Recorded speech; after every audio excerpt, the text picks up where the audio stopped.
Для того, чтобы скопировать что-то из памяти телефона на флеш-карту внешнюю, нам необходимо поставить приложение Total Commander из Play Market.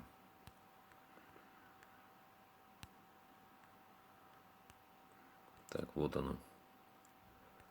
Устанавливаем.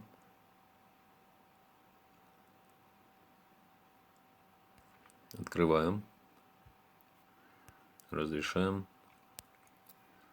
Так, вот сейчас здесь только внутренняя память телефона, потому что флешка у меня не вставлена. Сейчас я вставлю флешку, и появится дополнительная.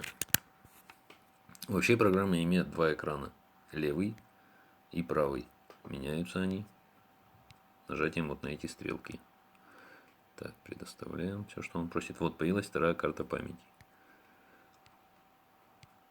Переходим на правый экран.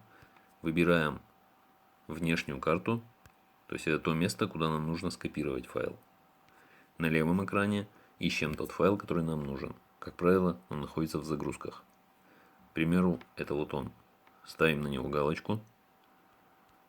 И нажимаем левый, второй слева значок. Вот этот. Копировать, переместить.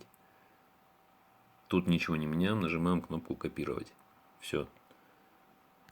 Из папки загрузки файл скопировался еще на внешнюю флешку.